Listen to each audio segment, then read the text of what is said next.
Welcome to this session of Speed Arithmetic. In this session, we will have a look at how to add numbers orally. And addition is the first thing that you may have to do when you're calculating anything. And the skill is useful in data interpretation, it is useful in solving questions of mathematics. So it's a handy skill to have and develop for any competitive exam. Let's jump right into the method. Now, the first thing is how to add numbers orally. Now, I see many students in exams, they don't like to add numbers orally. And the outcome is that they spend a lot of time in calculations during the exam.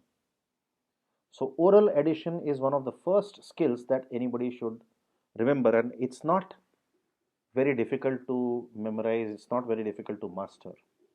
So, if you use common sense methods of addition, oral addition will be a cakewalk for you all. Let's see the first method. This method will be applicable only for adding numbers that are near some base number like 10 or 100. So suppose we have to add 9 and 78. So 9 is near 10. So I can think of 9 as 9 plus 1, which is 10. And then add 78 to this 9 plus 1. And then because I've added 1 here, I have to subtract 1 from the result. So this becomes 10 plus 78, as you can see there. So that is 88. 88 minus 1 gives you 87. So this 9 plus 1 is how you will imagine this addition here. Let's look at another similar addition. Now this number is near 100, right? So instead of 99, I will just add 1 to 99. And because I've added 1 to 99, I will subtract 1 from 78. So how do I rearrange the terms? 99 plus 1 plus 78 minus 1. So plus 1 minus 1 doesn't make any difference to the computation. 99 plus 1 gives you 100, 178 minus 1 will give you 177. See how easily you can calculate. 98 plus 57. Again, treat this 98 as 100. How much do you add to 98? You add 2 to 98 to convert 98 into 100. So let's do that. 98 plus 2. And because I've added 2 here, I'll have to subtract 2 again. So plus 57 minus 2. Now this is 100 plus 57, 157 minus 2 will give me 155. See how easy this method and how commonsensical this method of addition is.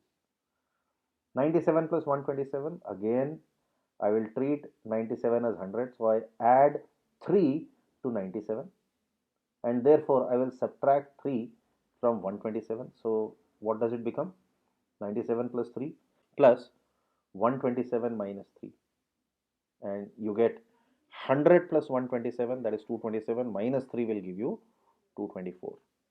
So this is the common logic, common theme in this particular method of addition. Now you can see you can extend this method to other questions as well. So here you see we have an addition sum 27 plus 38. So how I would look at this addition sum is the following.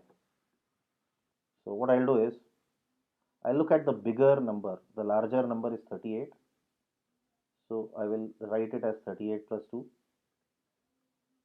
correct? And then I will subtract 2 from the smaller number because I have added 2. So 27 minus 2. So 38 plus 2 will give you 40. 40 plus 27 will give you 67. Minus 2 gives you 65. So this is how we have done this addition in a very simple commonsensical manner. 48 plus 79. Now I can treat this 79 as the larger number. And if I add plus 1 to it, I'll get an 80. So 79 plus 1 gives me an 80. 80 is added to 48. So 80 plus 48 is easy for me to add, 128. And because I've added 1 here, I will subtract 1 from there. 128 minus 1 will give me 127. Let's take another example, 67 plus 74. Although 74 is the larger number and I could actually add 6 to it, but I decide to add 3 to this because it's the smaller number to add and get 70. So 67 plus 3 gives me 70. I add 70 and 74. So 70 plus 74 will give me 144 and minus 3 should give me 141 as the answer. Again we see here 86 plus 59. I add plus 4 to 86, I'll get a 90 and 90 is added to 59 will give me 149 and minus 4 will give me 145. So see how simple your basic addition methods can get. And these are all commonsensical methods. In competitive exams, you require commonsensical methods of addition, subtraction, multiplication, and division more than other methods. So with this, we come to an end of this first session on calculations.